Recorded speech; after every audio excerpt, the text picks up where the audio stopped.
Sorry, I'm running a few minutes late. Still forms to get signed. Ms. Kushner, you didn't warn me just how many forms there were to sign. I used to think principals had a lot of forms to sign, but anyway, thank you everyone for being here today. Note that Dr. Merrill, our superintendent, is in Asheville. Correct. At the State Superintendent's Conference. We have the pleasure of Kathy Moore sitting in with us at the table. Go Kathy. Hey, we get a lot done today. We get a lot done today. Let's go. And y'all are showing the appearances of being a rowdy group today. So, Zora, I might have to ask you to pass the gavel down. With that, first up on our agenda is Dr. Marvin Conley with the quarter forecast. Yes, sir. Thank you. First quarter for the new year, Chair Benton, board members, Ms. Moore. Before you is the forecast. The top section of the forecast are those items that we anticipate as staff that we may bring to the board either through the committees or to the board for action. The second section on the board forecast is just FYI for you as board members of those things that the different divisions and departments are working on, administrative FYIs, not necessarily things that will come to you as in committees or at the board table. And we're entertaining questions or additions that you might have to the forecast. Okay.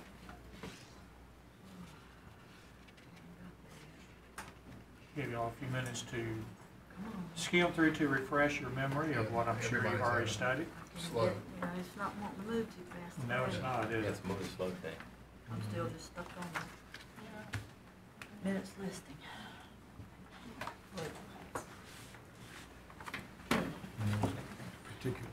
Is anybody getting on? I'm there. Yeah, I'm there. It took me a while. We had to start at 2. It took a while. It's fun for me. Yeah. There we go. It's taken quite a long just to get to the website. If there is something under the administrative FYIs that perhaps a few board members express an interest in, would we just bring that to you, Dr. Conley? Yes, ma'am. You just let us know that there's something listed in the FYIs that the board wants more information about, and then we would look at the respective division as to whether or not it comes to student achievement or facilities, or it would come to a work session item if it's not a respective committee. Thank you, sir.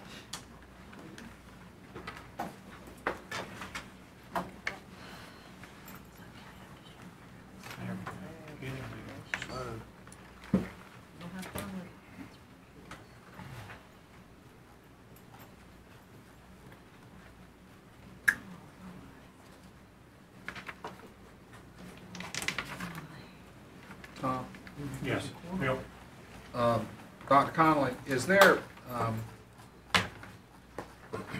somewhere in here work on how we're might be modifying our student assessment strategies and how we might be pushing the state to do the same? Where is that part of the next quarter's work, or? So when you see this in the strategic plan, the balanced assessment objective, most of that work is occurring in the balanced assessment objective with the strat plan. So where you see strategic plan updates, so as we come with updates on that, that work has been done on the balanced assessment. Okay, because I think that's, there's an opportunity under ESSA to do something different, and want to make sure we walk through that door. Sure. And we can add under the chief of staff area, we'll add, if we don't have it under here, the ESSA updates, which would include some of that work as well. Yeah, there are a lot of variations in there that we need to learn about. I know McKinney-Vento is different, the Right. testing is different. And if there's some way to stay abreast of the rule setting that's going on at the Federal Department of Education, and that's just everything I read comes from National School Boards Association. That's just kind of in turbulence. Yes, sir. We'll add that under the board items ESSA update, because we are tracking that along with the other departments as well. Right. So we'll bring an update, and then even with the balanced assessment objective, ensure that that comes back around as well. All right, thank you. Thanks for bringing that up, Bill.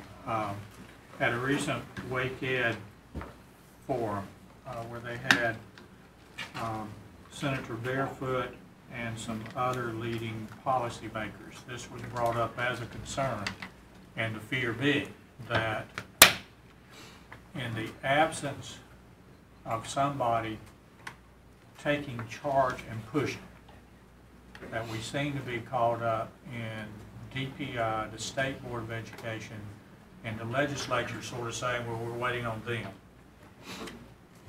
And so we may very well miss a great opportunity to do something for the state with this if we're not careful. No, we don't want the legislature rating assessments. Well, and the legislature will say, you know, I really wish they would do something. But Of DPI and the state board, yes. Which has been one of our concerns with ESSA, that there are some opportunities for great flexibility in doing assessment differently, but it's at the DPI level that it's got to happen. And so we've certainly been pushing them to take advantage of the flexibility that seems to be in the ESSA. Ms. Kushner, help me with my memory on this. When we met with June Atkinson back 3 or 4 months ago, there was discussion about ESSA allows for states to do pilots of different assessments. What we were not able to get clarification on, I don't think, was did that mean that the entire state of North Carolina, or could a system like Wake that has some capacity on its own go and ask to be a pilot? I think what we understood, Mr. Benton, was that the state would have to be the entity to ask for, to do the pilot, and that what our understanding was that the state could say, and our pilot's going to be in these districts. Okay. Are we pursuing anything along those lines? They requested feedback around what kinds of things we might want to do, and we have provided some feedback through Brad's office. Okay. Again, we've mentioned it before with some of the innovative initiatives we have going on with our smaller schools and with the Nightingale redesign. They don't really fit into the present model of assessment. And they are golden opportunities to do something good for students, good for schools, and good for communities and assessing what our kids are really learning and value.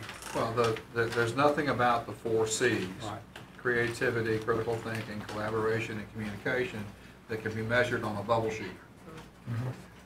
All right, so we need a different assessment strategy to assess how well our students are learning and applying that new skill set. That's some of the feedback I've heard, that accountability remains in place in so much of what the legislature is doing. What does that look like Right. on our end, and how chicken and egg, how So do we we get around need to that? we need to take the opportunity. Well, we've made progress in the last couple of years without having the North Carolina final exams, at least at the high school level. But those are unfortunately likely coming back. And so that's going to take us back to bubble sheet when we've been slowly making progress moving away from it. Yeah, I think that a responsible alternative has to be presented to policymakers. And right now, that's not, I haven't heard of what that responsible alternative is. Right. And so that's, none of us is afraid of assessment and accountability.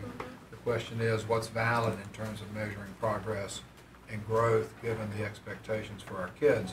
And we all, I mean, Tom, you know the data. I mean, testing 4 courses in high school and assessing your grade on 4 years of study is just not, Right. it's not fair to the students or the faculty or the community. So something different is needed to satisfy the needs of, in all quarters. So by hearing broad consensus that the board is really wanting staff to pursue this as aggressively as you can. Yeah, All right. Thank you. Thank you, Bill, for bringing it up. Did anybody else have a question or a comment or in addition to any of these? And we had only 6 1/4 pages of things y'all are going to work on?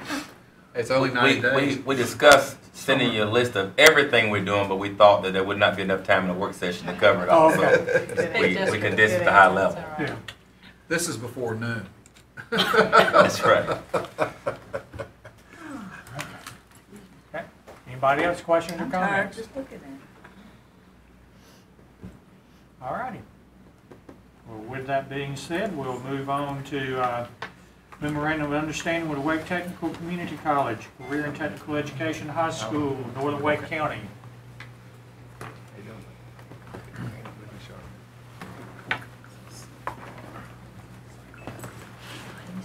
Ms. Parker, It is welcome. exciting. Thank you, Mr. Chair, ladies and gentlemen. I'm pleased to be before you today on an item that we reviewed with you at the Student Achievement Committee and Facilities Committee last week. What we're bringing forward today to the board are two memorandums of understanding. And before I get into the details of it, I'd like to just quickly summarize the memorandum of understanding form that we're using because it's the simplest one you'll probably ever see. Generally, this is an understanding between us and two of our community partners to, without a binding relationship, undertake study of pretty exciting projects.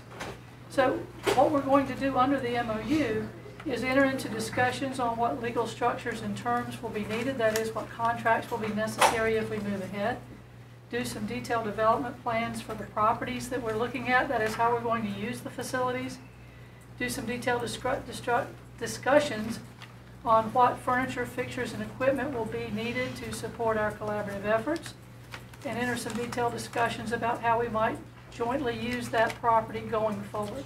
So as we move through those studies, our intention is that if we're able to reach agreement, we'll be coming back to you in the next few months with some development agreements, joint use agreements, and the like. So the goal of bringing it to work session is to remind you of that. It's on your consent agenda, but also to rather quickly go through the presentations.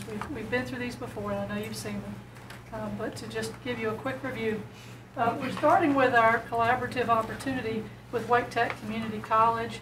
We brought this forward discussing community responsive schools beginning in November and through to the present at facilities committees, board work sessions, retreats, and the committees I mentioned last week and today. The idea is that we have an interest in identifying school models and partnerships that are driven and support the strategic plan and community needs. So with the strong history we have for Wake Tech, this is an ideal location for us to partner with them to, in effect, scale the success we're having at Vernon Malone Career and College Academy to another location. And in this case, it's the current location of the Wakefield Ninth Grade Center, or rather the location, the use of which has just been completed. So it's a facility that we can control and can be fairly nimble in collaboration for its use. We've looked at some Wake Tech and school system data that indicates that there's a need for additional opportunities in these sorts of career and technical education needs in Northern Wake County. This is just hearkening back to our Vision 2020. Our goal is to graduate at least 95% of our students. And of course, we want to engage the community on this. What's interesting about career and technical education is that it provides such a wide range of courses for students with various skills and abilities. It gives them an opportunity to take that knowledge on to community college, technical schools, apprenticeships, or the workforce. Our courses are aligned to match labor trends, so the intention is to teach things that students demand and that workforce has demand for. So the interesting statistics that David Wiebe presented at the Student Achievement Committee is that of our students who concentrate in career and technical education courses, that is, take at least 4 credit hours, have a 97% graduation rate with their cohort. So in trying to achieve 95%, setting up a bastion with that sort of record is an excellent opportunity. Further, for those graduates that they monitored from spring of 2015, they've looked at the graduates who concentrated in CTE to see what they're doing in the 2 years following graduation. And 98% are still involved in those areas of concentration or higher education. So the statistics bode well for success at a location of that sort. Our approach is intended to be adaptive and responsive, and we're trying to expand opportunities that provide access to a high school with a CTE focus to greater areas in the county. What we're finding at Vernon Malone is that the attendance is dispersed all over the county. There's no area of concentration where the kids are coming from. So I think it supports the notion that we're offering programs kids want and are willing to go to find. So we're trying to expand that opportunity. We're building on the application high school model at Vernon Malone Career and College. It will be a cooperative innovative program, and because of the space size, we'll have 5 to 6 technical programs of focus. We don't have room for the number they have at Vernon Malone, so this will be a slightly smaller version. But any child that goes there will have an opportunity to complete a high school diploma, some college credit, and/or specialty certification. So we also are providing the opportunity for the community to be able to attend Wake Tech courses as adult learners outside of school hours. So much like Vernon Malone, it gives us a joint use opportunity as part of our partnership with Wake Tech. So as I mentioned, we're looking at the former Wakefield 9th grade center. We're already beginning to take a second look at what renovations will be necessary to accommodate the technical courses. We already have excellent general education space and an 8-classroom modular ready to go. So it's really about what renovations we need to support the staffs that are different at a school like this and the particular courses that are different. We're hopeful that the partnership will result in an opening in fall of 17. This gives you a quick map that gives you an idea of the location of Wakefield 9th. It's in the northern portion of Wake County. As you can see, Vernon Malone is centrally located. We've had conversations with Wake Tech, and particularly with Dr. Scott, who's interested in a similar program anywhere we can work with them. So we're ultimately looking for an opportunity near their Research Triangle Park facility and by their southern campus as well. But this is not too terribly far from their northern campus, so there's some opportunity for collaboration there. So as I mentioned, today's goal is to consider this memorandum of understanding so that we can continue to move ahead. In the meantime, our staff and Wake Tech staff will be collaborating on the academic side to be sure that we have everything aligned that we need to so we can predicate our appropriate designs on that. And then we'll be finishing up some exploration of the financial and organizational agreements we need to make, the development agreements, all of which we hope to have back to you in the next couple months. I'm happy to answer any questions you might have. Questions, comments? Dr. Martin? So I'm very excited about this moving forward. One question I have, and I understand the rationale of the reuse of the site. Wonder if in our planning, to what extent should we think about, is that site big enough to accommodate what we need? It's not as big as Vernon Malone, so do we go, is it the wisest long-term strategy to go with the smaller, now available, compared to building out the larger, broader plan? Because if we have smaller offerings, that means smaller attractive area, which is fine for the specialty, but if we do the Vernon Malone model, we need a large enough cohort that we have the rest of the high school curriculum built in. Alternatively, like we mentioned a little bit, student achievement, we could potentially partner with some of the 3 area high schools that are close. But I just want to make sure that we don't get necessarily stuck on the site. Does the site have any expansion capacity? Are we, in the evaluation, are we looking at, is this site where we should do the project? Might there be the opportunity to say, yes, we need to do the project, but we need a different site? Is that part of the discussion that will happen over the next X amount of time? I think that's 6 yeses, 1 maybe, and let me explain. And I'm sorry, I missed a student achievement committee meeting. How many are you projecting for this site? This site should accommodate the same number of students Vernon Malone has. What it lacks is the physical space for some of the technical programs that would require a much larger presence. The Cooperative Innovative Program is aimed at a 400 student capacity. So there's some flexibility to go over that a little, but this facility should well accommodate the number of students that the Cooperative Innovative Program can accommodate. One of the things that Vernon Malone has that this doesn't have is a separate building where some of the louder, noisier, smellier endeavors can take place without risking disruption to the general education classrooms. So it may shape some of the choices, but it shouldn't impact the numbers. So this should accommodate an appropriately sized program for the Cooperative Innovative Program. Christine? And I'm assuming we're going to choose the focus areas in partnership with Wake Tech, and they will be using the facility in the evening as well? Yes, ma'am. And, but Vernon Malone, currently, the students stay on that campus. And you mentioned that these students would have an opportunity to go to the northern campus of Wake Tech for some coursework, or? They'll stay on campus. They'll stay on this campus Instructors for as Wake well. Tech will come to this school Okay. to teach. I think it puts us close to the Wake Tech resources, which makes that more convenient for the Wake Tech staff. Okay, thank you. I don't think That- that necessarily there'll be. That they won't be engagements. traveling. Okay, that makes sense. Thank you. Correct. And to follow up on that, at some point, you may want to consider talking to Wake Tech about some of the students taking courses over there. There are some models that do that. Absolutely.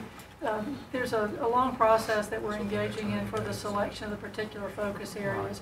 Our staff and Wake Tech staff have been collaborating on the academic side to look at workforce data, to look at the programs that Wake Tech has readily prepared that it can immediately put into place, or if there are programs we desire to teach that aren't readily available, Wake Tech is still looking at flexibly assembling something that meets our needs. So we're narrowing in on that and hope to have those decisions soon, but they're not made at this time. Some of the courses we're looking at are things like culinary arts and medical office assistant.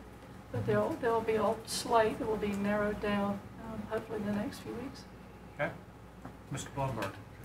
And in reading these quickly, it's my understanding that both of these MOUs are really in the nature of a let's agree to try to reach a real agreement. Yes. And that the real agreements would come back to the board and be fully vetted and approved if it comes back. And if you're not able to come to terms, then that would never come to fruition. Well, to quote one of the brightest academic minds at the table, we're agreeing to be engaged, not married. Okay.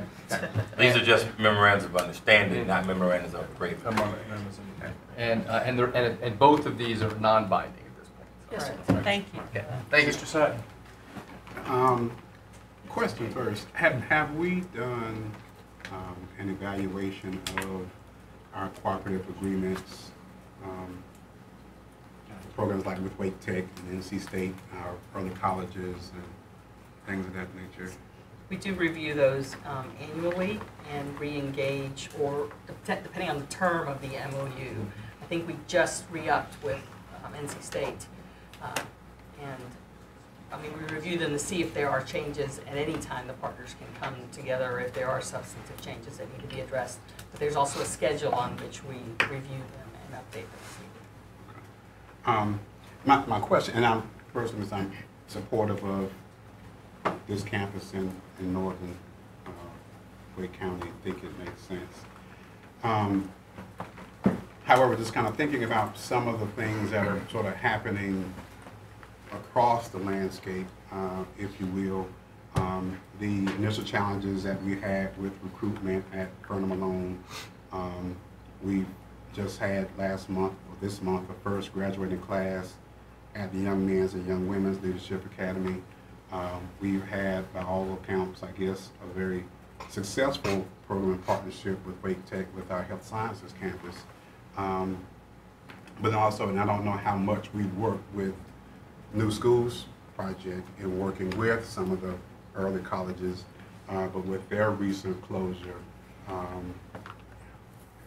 it seems it would make sense for us to do sort of a comprehensive look at our cooperative agreements, partnerships with the Wake Techs, NC States, St. Augustine's, and all of these programs that we have to help us inform, I guess, decisions that will go into the Northern Wake campus. I don't expect any ahas to come out of that per se, but again, I think it would help us inform planning as we go into this one. Just it would seem to me that might be helpful given the things that are, again, sort of happening on the landscape. That's my thought. Is a review we've pulled together what our contracts were with North Carolina Schools for all of our cooperative innovative schools to see what kind of training was going on, committed to long-term, and we do have some options to continue that work, albeit obviously not with North Carolina Schools. So that's the other side of the MOU. That's the partners that help us with the content and the delivery and the support for what is innovative about the school that is not necessarily the other partner. But there's review on both of those sides.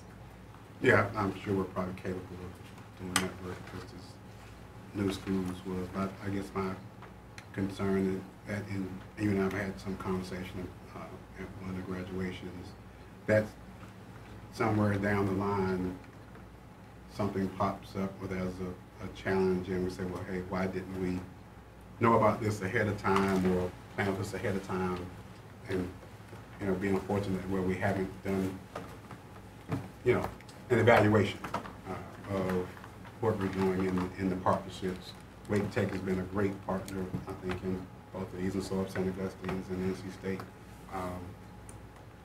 But I think an evaluation always kind of helps us see where we are, where we can improve, and that sort of thing. So it just makes sense to me that we at least consider the benefits of having Bradley Miller and his team conduct some sort of evaluation and assessment.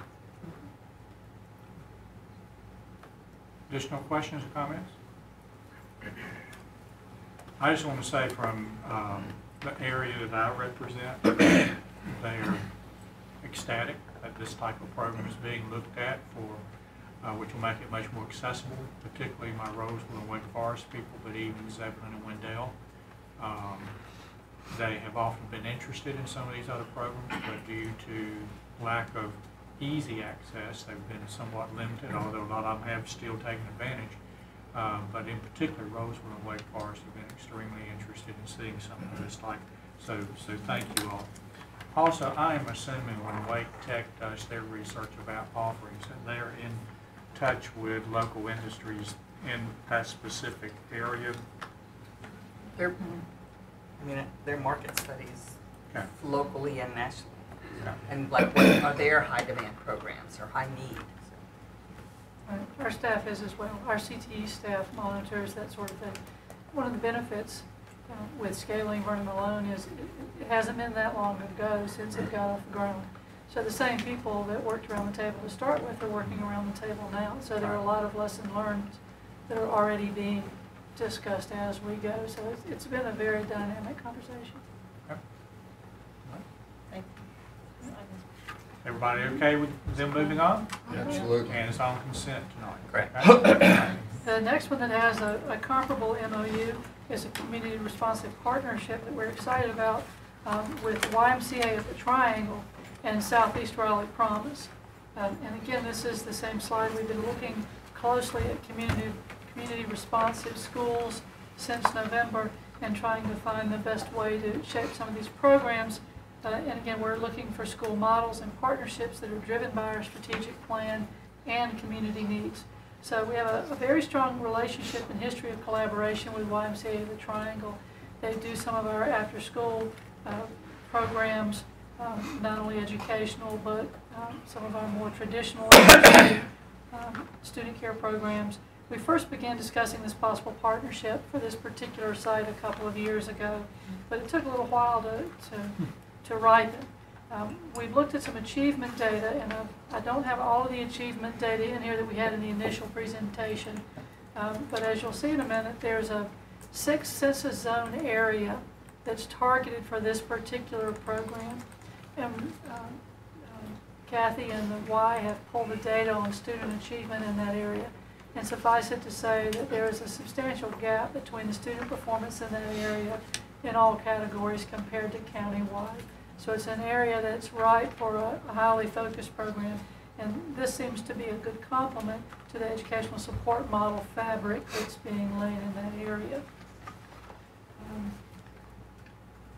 Southeast Raleigh Promise is an initiative that's coming through the YMCA of the Triangle and is about to stand on its own. It's a community initiative to end the cycle of intergenerational poverty. It's led by a lady named Kia Baker, who's a Southeast Raleigh native who is wanting to make a big difference in her community. She's been following closely the Purpose-Built Community Model, which is a group out of Atlanta that's now raised about 15 of these purpose-built communities.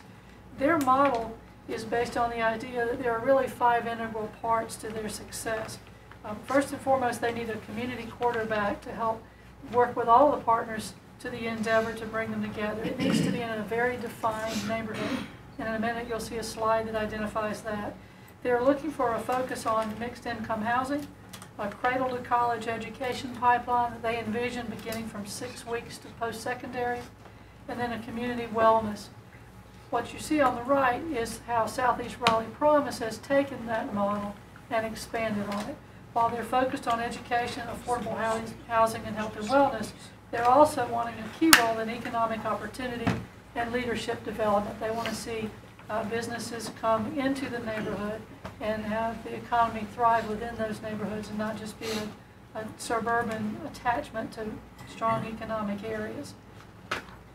The place that they have in mind, again, are these 6 census zones that you see that you'll see there in the center, that Southeast Raleigh YMCA campus. The green area is the area we're looking for the potential location. There's about 7,900 school-aged children in that area, and a little over 54% of them live in poverty. What's even more distressing is that if you take that red line, it is the belt line, and divide the census areas, the poverty level north of that is in the 77% range. So it's an area that needs a lot of attention, and there's no single answer, a group answer is required, and that's what the Southeast Raleigh Promise is about. The YMCA of the Triangle has acquired what they're calling the Beacon site. It's on Rock Quarry Road, just inside the Beltline and right across the street from our central offices where facilities is located. They envision it hosting a YMCA, affordable housing, an elementary school, and a multi-use flex space that they want to be community responsive. So their flex space could be offices, it could be business incubators, it could be a grocery store, it could be a pre-K. So they're waiting until some of these other pieces to fall into place, but the vision is very broad. From a planning perspective, the site falls within our E46 target ring that we have identified in the next capital improvement program. So a location in this area could also account for the school need for capacity that we have in that area. We've worked together with Little Diversified, which is an architect group that is currently working with us on a school. The YMCA of the Triangle hired them to do their concept planning, and they've worked also with landscape architects that we're all used to working with. So what they've come up with is a potential layout, and you'll see a sort of a circulation road there. The dark purple sort of L-shaped building is where a YMCA and an elementary school is envisioned. The building is separated into areas, the Y's area and the school's area, but there'll be opportunities for joint use within the building. So this is not dissimilar to what we've done at Barwell Road or Briar Creek, where we build a community center nearby. It's just these are completely integrated. So we'll have to be more cautious about the contracts, but we're planning it from the beginning. There's also room for the play spaces, the play area, and the blue square you don't see often on our sites. That's the YMCA's pool. So this is intended to be large enough to accommodate a 500 student population, which is comparable to Albert Root or Fred Oles, and as well as the YMCA. The 2 colored blobs that you see are the areas where they plan those other uses to fit on the space. So there's some future affordable housing that's planned, as well as that multi-use flex space site. So we've gone far enough to assure that a school of that size will fit. Beyond that, the site is fairly constrained by streams and stream buffers. So this makes about as much use of that site as I think you can reasonably do, and meets a lot of needs. So again, we're at the same steps here. We're looking to establish the same non-binding MOU. We're going to continue to work with our academic folks, Southeast Raleigh Promise and the purpose-built communities, to start to shape how the academic programming might be adapted to this location in a way that fits the program that everyone envisioned.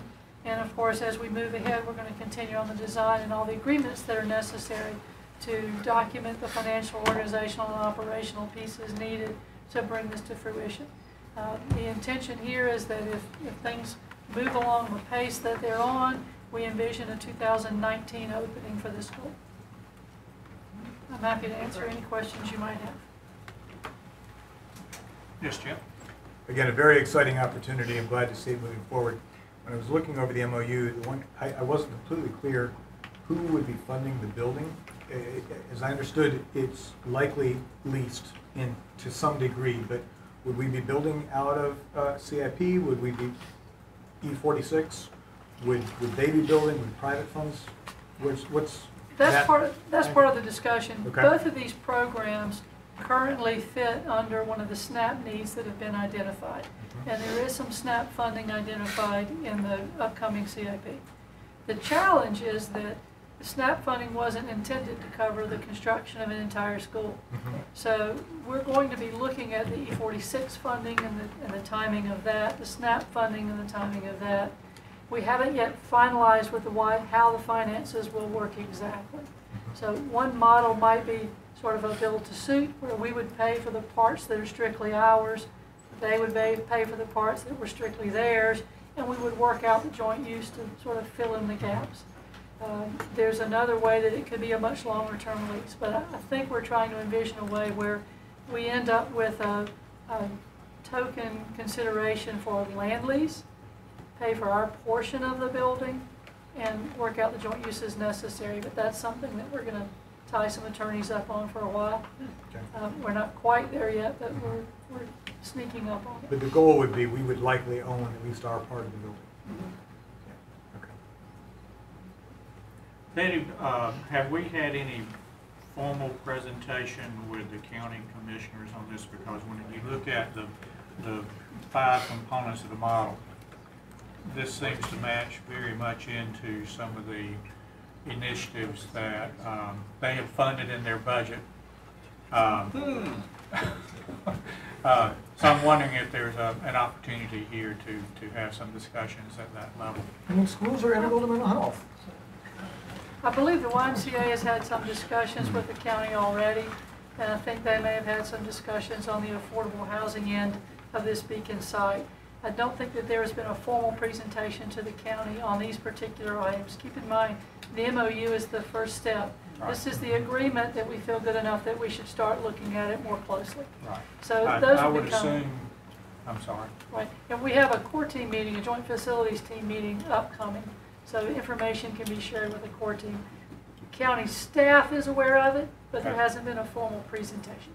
So, instead of saying I'm assuming, would you be open to making a presentation to their education committee, to which Jessica Holmes chairs? I'm happy to present to anybody anytime. Always entertaining.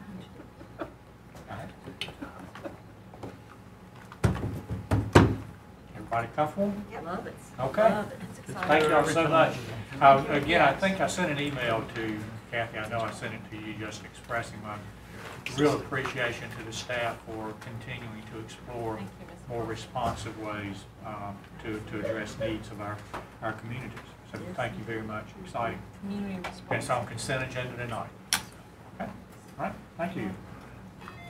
Strategic plan update, human capital. Mr. Benton, we're going to, even though my name's on the Pracies, it's really Doug Tillman and crew that's going to bring this update to you. We will continue to bring updates from the different objectives as we move along in the strategic plan and monitoring the implementation of the strategic plan. So at this time, we'll turn over to Mr. Tillman. You right with you? All right.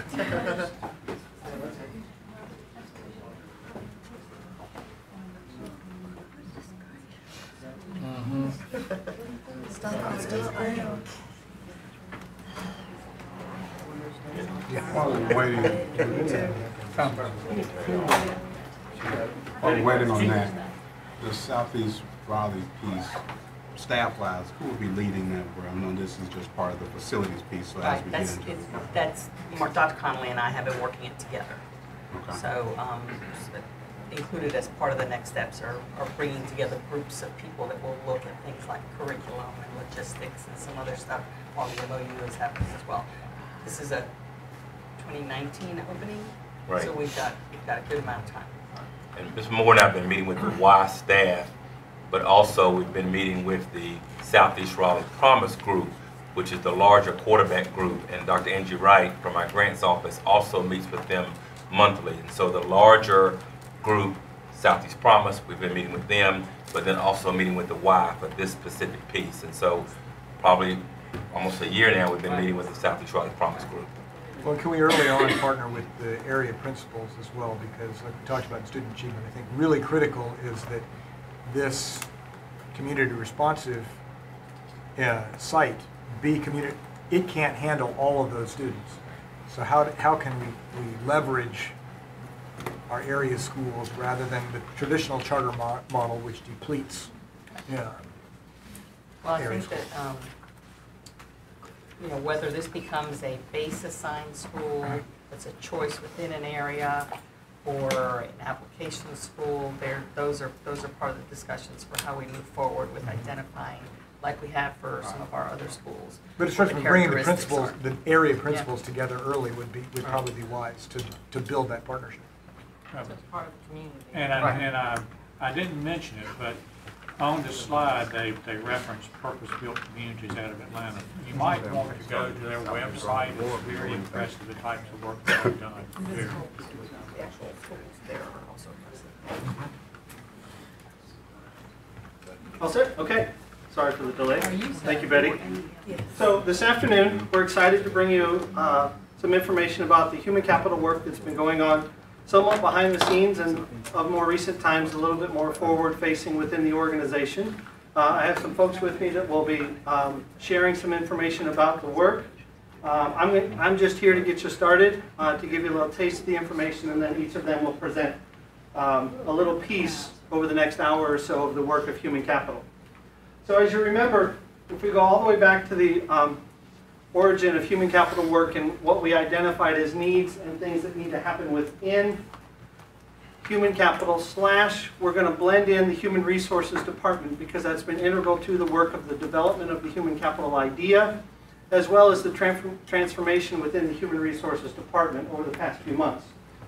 The first of which, we have three identifiers here. The first is that human capital, identifying the way that we serve our employees across the district. No matter what seat you sit in, no matter what job you do for the district, we need to make sure that you have access to the support, resources, training, and information you need to be the top quality employee.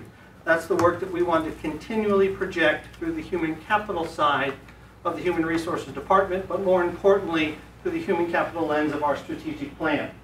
Within that, we have two identified areas which you'll spend some time with in just a little bit. The first of which is talent acquisition and how we go find, source, recruit, get the folks in our schools and our central services, wherever we need them, to make sure they're serving our students and our community as best they can. And then how do we manage our employees? What work are we doing to make sure we're taking care of them, both from the compensation standpoint, but more importantly from a training and support within the position that they hold for our school district. With that in mind, we had a very diverse group of folks that have worked incredibly hard over the past few months to get to where we are today and to share, hopefully, some exciting news with you. So with that in mind, I'm going to first turn it over to Rashawna Price, who leads our talent acquisition team, and she's going to take you through some of that information. Thank you, Doug. Good afternoon, everyone. Good afternoon. So the talent acquisition team, as Doug said, we've been working very hard, and it is a partnership with the current recruitment and retention team, and then the broader group that is within the human capital objective. And so as we think about defining talent acquisition, it's really focusing on sourcing and recruiting and hiring the best talent from across the globe. And we're looking at doing that in a variety of ways. So when we think about what that looks like, we really have three different approaches that we're going to take you through in depth in a little while. But the sourcing and recruiting work, we're going to show you some strategies that we've leveraged to really increase the output that we have on who we're finding, where they're coming from, and we're leveraging different resources. Additionally, we're going to talk to you about our online application system and what's different about it and what we've changed to try to give our candidates a more positive experience with us, but also give our hiring managers more information up front about candidates so that they can make better hiring decisions and spend time with more quality candidates earlier in their processes. And then lastly, we're going to take you through some of our success to date. So we're going to talk to you about the job fair that we had, and we have some principals that are going to give you some insights into what we know and how we've improved our efforts. because ultimately our goal is to strengthen our brand and be the employer of choice. We want there to be many people that come to Wake County that want to work for us. Not just teachers, because teachers are very important, but we have 6,000 other people that support the school system, that are bus drivers and custodians, and we want them to know that we are a strong brand and that we are an employer that values people across the board.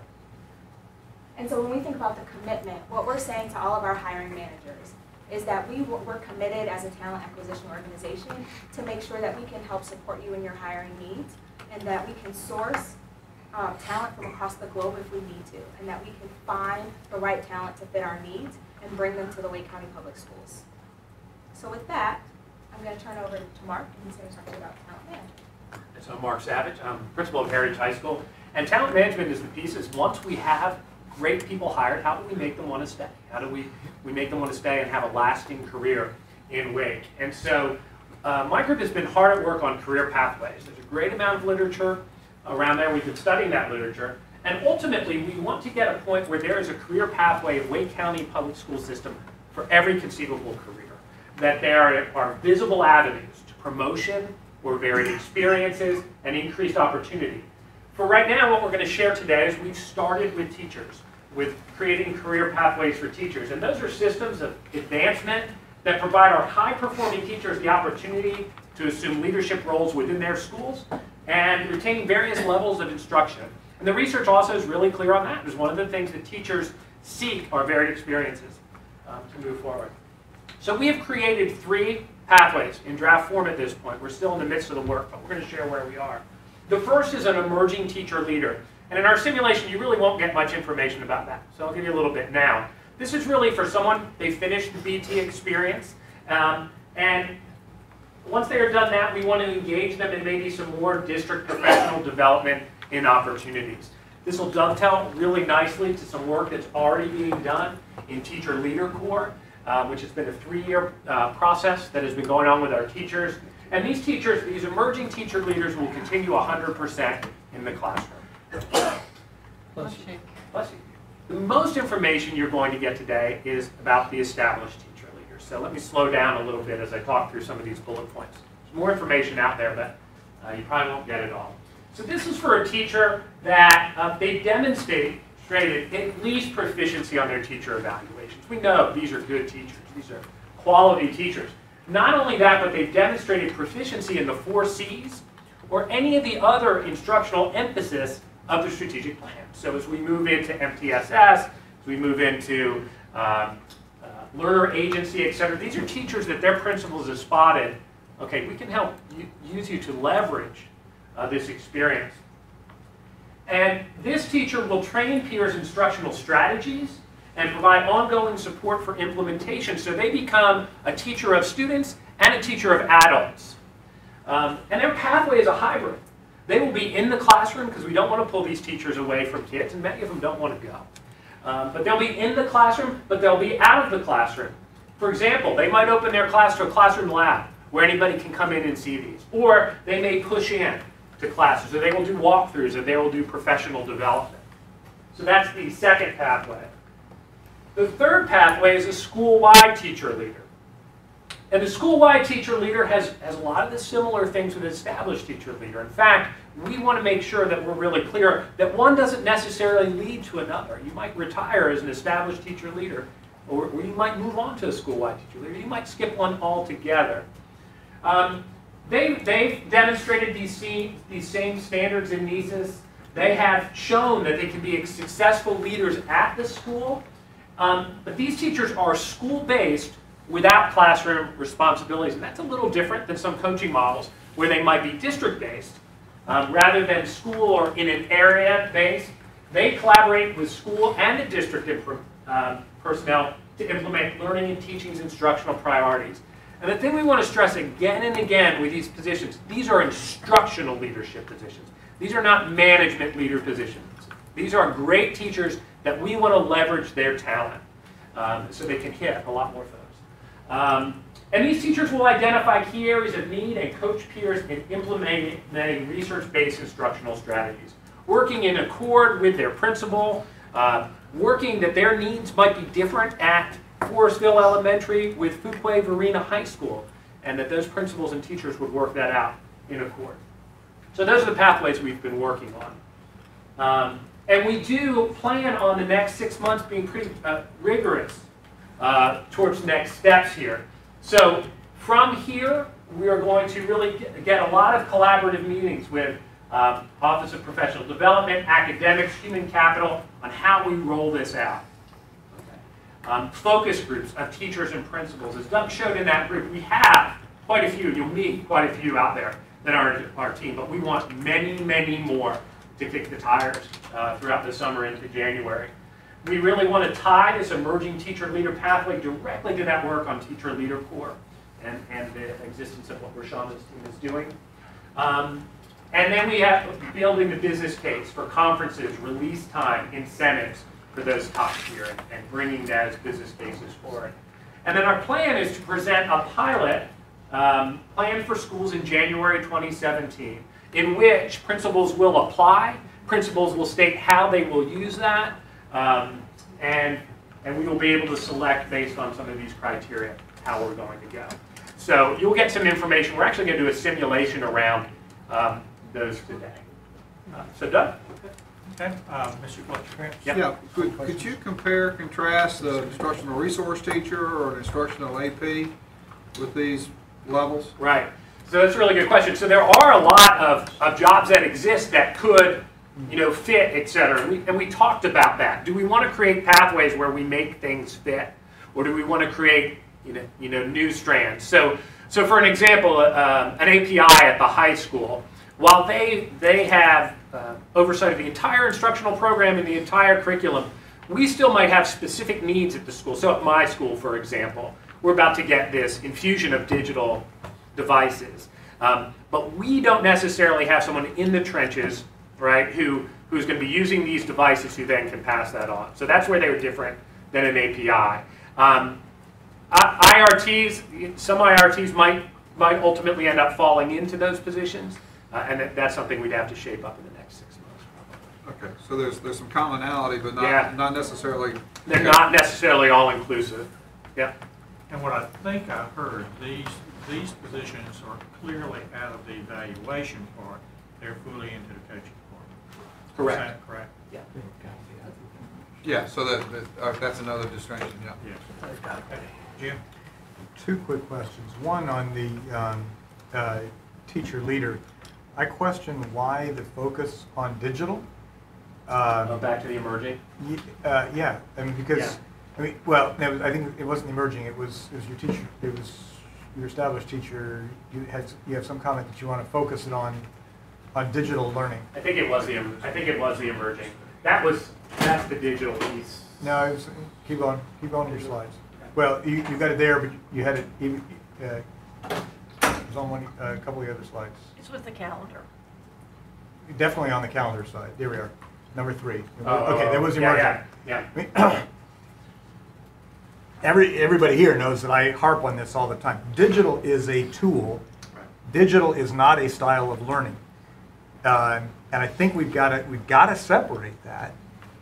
We're analog beings, by the way. Learning is analog, and so we need to emphasize learning.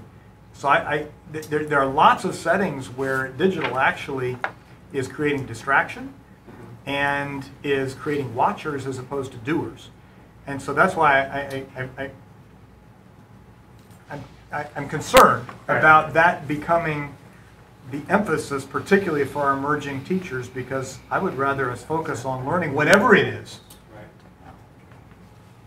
Use digital as a tool, not imply that digital is a kind of learning. Yeah, and maybe that's just worded poorly, but I think that the focus is with that. I don't know if you want to speak at all on Teacher Leader Corps and that network. So, and Brian isn't here, so there's been a partnership across. Teacher Leader Corps has ended the traditional pathways. What we know is moving forward, we want to make sure that those 680 teachers continue to get an opportunity to have professional learning over time. But what this work wants to do is really look at over the next 6 months, what does that look like? So when it comes to the wording there, we want to make sure that we're partnering with learning and teaching, and that we're supporting our teachers as they look to build a curriculum that works. and that does focus on the instruction. And that I'm completely supportive of. So then probably the word is wording. The wording, well, it's wording, but it is a mentality that is ripe in the modern education world. Digital has somehow become God blessed, and that's not how learning takes place. It is a tool. It is not a type of learning. And I think the emphasis here would be that the Teacher Leader Corps has done that. It isn't the thing that's going to fix education. It is a tool and a resource that over 600 of our teachers have been trained to use in their classroom, which has promoted their work in the classroom. But again, understanding that that is a tool that they utilize. Yeah. Okay. So the language may be part of it. Yeah, I see this position as directly supporting what you're concerned about, Jim, and that is helping our teachers understand what is appropriate use of digital tools in teaching. Correct. And What what's I've seen- not appropriate. What I've seen is both happening. Well, but again, so this, to me, I see this as a very positive step, assuming that principals and teachers have been trained appropriately in what is appropriate. And it's evolutionary. I just want to underscore that. What it's evolving into now is very different as they continue on their leadership pathway, to continue to develop them as leaders and to participate in the broader conversation of the district rather than just the narrower focus on digital. So it is expanding and evolving. So maybe I'd love to see some of that language incorporated here. Sure. The second question I have is, I guess, more with respect to the school-wide kind of things. What is your thought about the equity issues with respect to school size? We see lots of cases where, I mean, if you've got somebody who's not in the classroom, you have to have a big enough school to actually handle enough role. We have had a tendency to do things like share counselors, social workers, and that only works up to a point. And so what ends up happening is the large, more established, more well-off schools get the more resources, whereas the smaller, struggling, under-resourced, under-enrolled schools who probably need the resource more don't get it. So there's been a couple of schools of thought on that. One has been to, in the first pilot, to have, depending on the size of the pilot, let's say it's 6, right?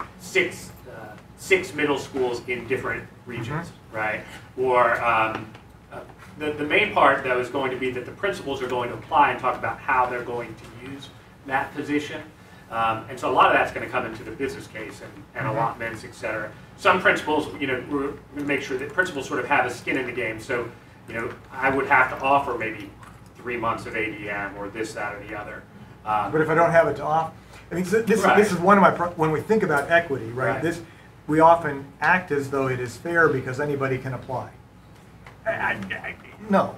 I mean, if I don't have anything to apply with, if I don't have the ADM to put skin in the game because I'm already stretched, that's what I'm looking for. Yeah. Well, I think that the intervention months, the model has shifted a little bit so that the schools do have a little bit more. But it is a top concern of ours. We know specifically with the strategic plan where you want to get all of these out to all the schools, we have to be conscious of the schools that don't get it. Right. Okay. All right, Ms. Felton? Does a mentoring program fit into this? Do we still have the mentors in our schools? We absolutely still have the mentor program for our beginning teachers and the beginning teacher support program. That will remain and not really change at all as a result of this work. Most of this work is a next step. That's the pathway piece that we're trying to build in, is what do I do after I've completed my beginning teacher support program? Where's my pathway to the next thing? And that's part of this work, is to develop that so it's very visible and teachers can be cognizant of that next step and we keep them where they are. I think it's important to note that we know that the pathways are not going to capture every teacher, right? But we believe they are going to capture quite a few who are interested in that next piece, which might keep them in education because they're doing something. Okay. And if we can, let's hold up on the questions because I think we've got a group of principals and teachers waiting for us out here, and to honor their time, and then afterwards we'll have time to come back and continue with the questions. Thank you. Thank you, Tom. With that in mind, Roshana is going to lead you into the boardroom in just a second. You should all have a group assignment, A, B, or C. When you walk into the board room, you'll see 3 stations set up. We will start, as Roshana said, with the talent acquisition portion. We'll give you about 10 to 12 minutes. We'll be gauging and timing as we go through, and then we will move into talent management, where you have more of an opportunity to dialogue with teachers as well. So Roshana, if you will lead everyone in, we'll get started in just a minute inside the boardroom. Only if you're going to forget on the way. Yeah, you don't have to pin it, but yeah, you might. And the colors help, so they're the same. Either the letter or the color, either way. You got pictures of me?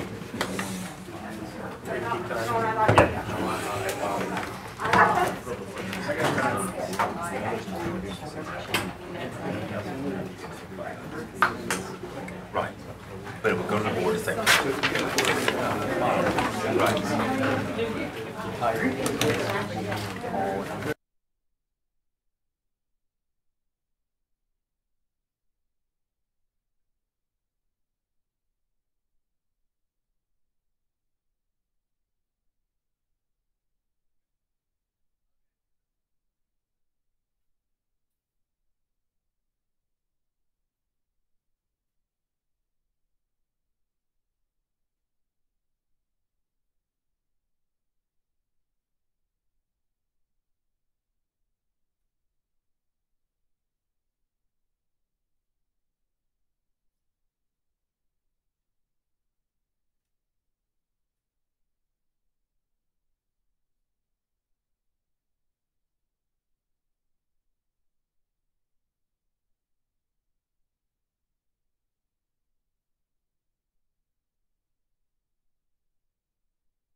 We received a little bit of dialogue with some of our employees, both teachers and school administrators. One about the sourcing or talent acquisition piece, which I think was critically important for you as a board to know. How do we go find the talent that we need in our school district, and what tool do we use in order to find them and get them here? If you think back a year and a half ago or so, we were filling out a paper application that was about 12 pages long. We're very pleased that you don't have to, or no one has to do that anymore in terms of application for the largest district in North Carolina. So with that in mind, one of the things that I just want to give you a top-level overview of is the human resources reorganization. And really, I'm just keeping it at the top level right now with a few key points. The first of which is we have gone from what was 4 departments within human resources. And I'm going to see if I can remember all 4. Recruitment and retention, the staffing and operations, licensure, and employee relations. Look at that, I did it. We have downsized a bit in terms of that work, and we have identified 3 major areas, which again, 2 of which you've already been hearing about today. Talent acquisition, led by Roshana. Talent management, which again, you've learned a little bit more about today. Marcy Holland is the Senior Director for Talent Management. And you all know Dr. Brian Martin, who will continue in his role as Senior Director for Employee Relations.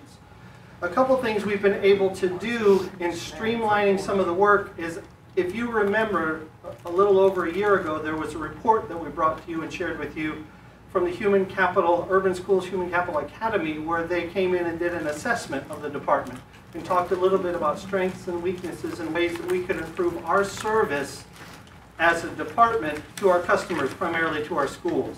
And so what we have focused on in this reorganization within the Human Resources Department is that customer service to our schools. And within the reorg, we believe we'll be able to better serve within the existing budget. No additional budget was necessary, but there was a lot of shifting of the work that goes on within the department. And with that shifting, we're able to, again, better serve our schools and all of our employees with their needs from a human resources perspective. So again, I didn't want to go deep into this. We could do that at a later date if necessary, but just from an overview perspective, that work has now begun in terms of changing how human resources looks, feels, and interacts with all of our departments, schools, and all of our employees. Okay? So with that in mind, I think I'm going to turn it over to Jason Kennedy, who's going to talk about our last piece with his employee recognition. All right. Thank you, Doug. Hello to everyone. Hello. As Doug was talking, I couldn't help but think I am a part of that shift. So with that new shift, I have new roles and responsibilities, and one of which is going to be concentrating on an employer recognition, a rewards program for our employees. We're currently doing some things, but we want to ramp that up a bit, okay? So employer recognition is defined as the timely, informal, or formal acknowledgement of a person or team's behavior, effort, or result that supports the organization's goals and values. And what I really wanted to do was put some of the benefits in here. By recognizing employees, we increase the productivity and teamwork between employees, greater employee satisfaction and loyalty to our organization, direct performance feedback for individuals and teams, retention of quality employees increases, which lowers the employee turnover. And with that, Ron Friedman, an author of The Best Place to Work, had a very, very good quote that really registered with me. Being recognized feels good because it's the ultimate sign of belonging. And that's what we want our employees to feel. We want them to feel valued. We want them to feel a part of the organization. I'm sorry, Jason. I am Roshana Price. I am a recruiter. I am Wake. I am Emily Malford. I'm a middle school principal, and I am Wake. I am Kimberly Jordan. I'm an elementary teacher, and I am Wake. I'm Brianna Pelton. I am an elementary magnet principal, and I am Wake. I am Sarah Overby, a curriculum specialist for high school English, and I am Wake. I'm Jeremy Parrish. I am a professional learning specialist in Wake County Public Schools, and I am Wake. I am Heather Line. I am a product of the Wake County Public School System, and I am Wake. I'm Christine Kushner. I'm a school board member, and I am Wake.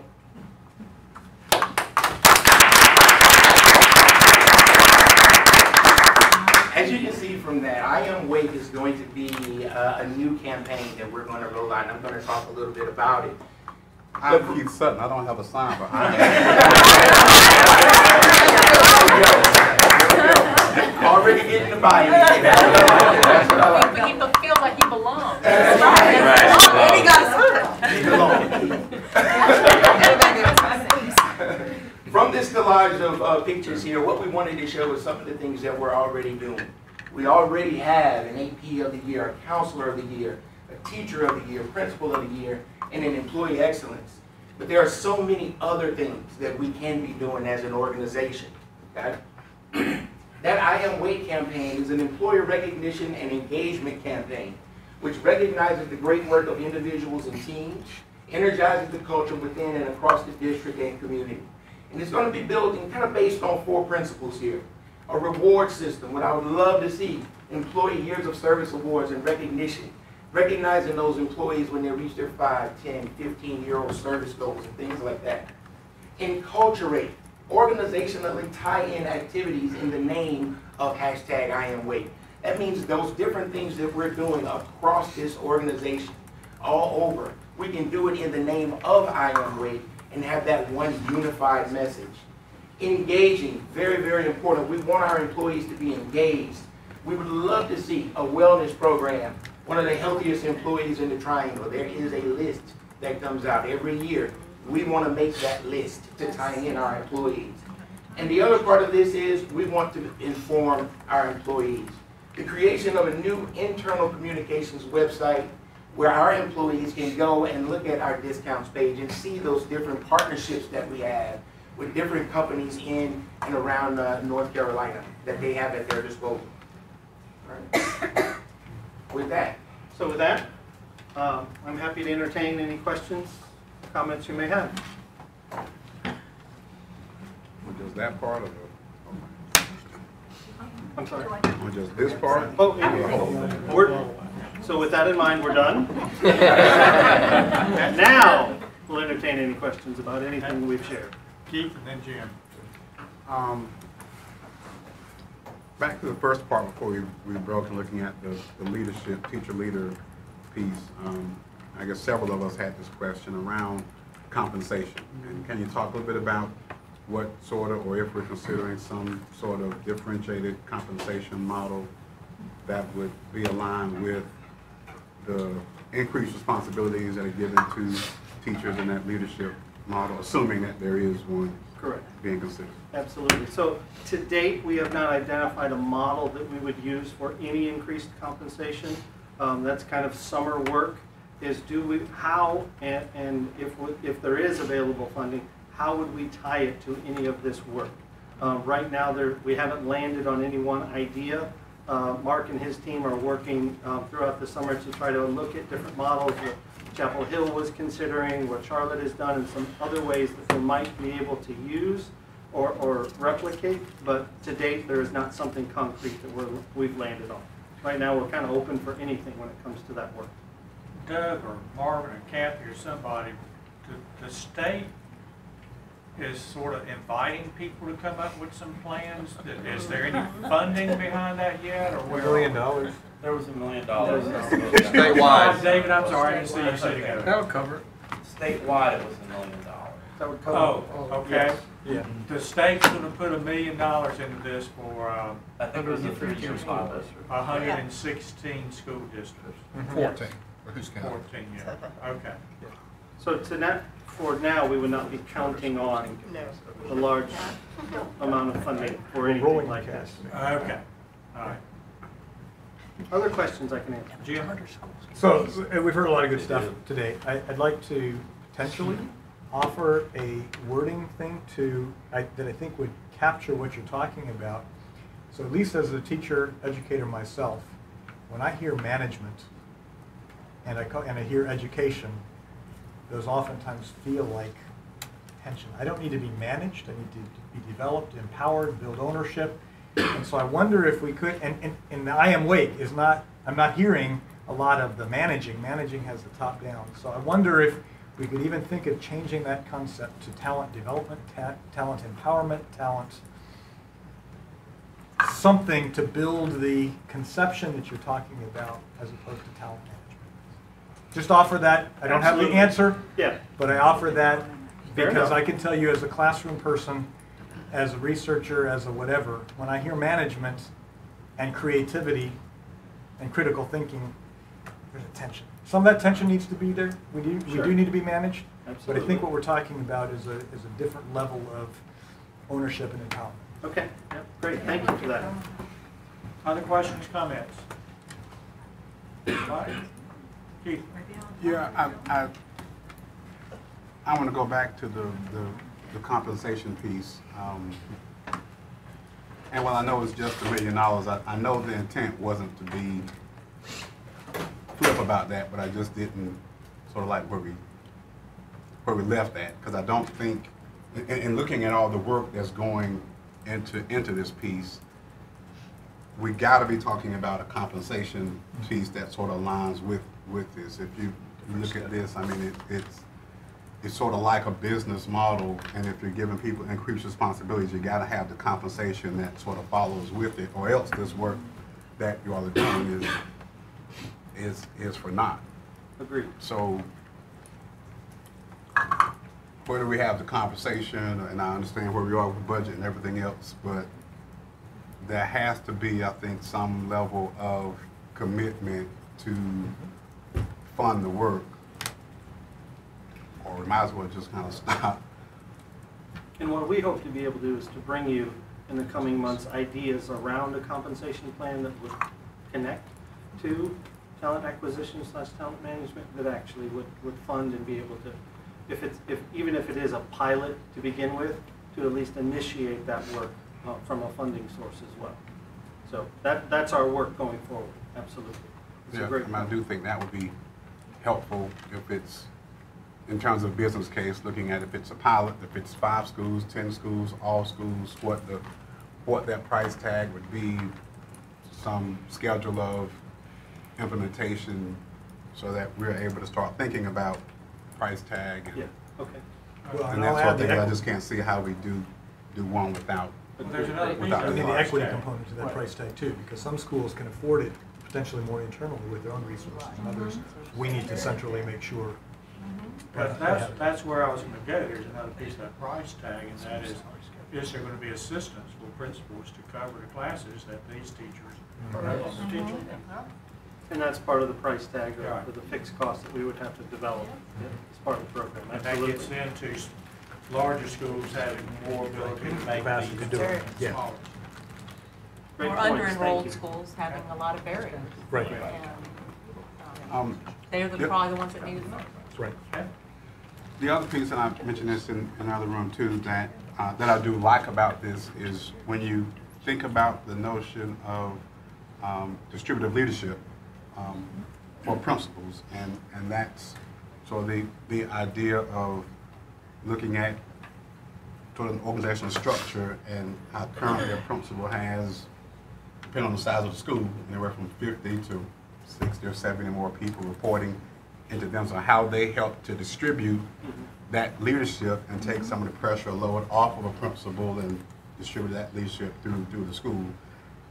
I haven't seen, particularly in North Carolina, where there are many successful or effective examples of that, but what I like about the work you all are doing is that it provides some structure or framework for principals that want to look at engaging in that distributed leadership model in their school. This helps with doing that by giving sort of almost position descriptions and positions that teachers and others could be placed in. So I mean, I think that in that regard, this is really good work in looking at how that can be done as well. So I just want to kind of appreciate that. Thank you. Additional questions, comments? Okay. Thank you all. Okay. We're only 50 minutes behind. I'm sorry, 20 minutes behind schedule, not 50. We had planned to go into closed session to consider student assignment appeals to get a jump on the end of the closed meeting group. So are we ready to do that? Amen. Yeah, everybody, while they're setting up, let's take a 5-minute break. Mr. Chair, I move we go into closed session for the purpose of student assignment appeal hearing. Is there? I've been given a more specific. More formal language.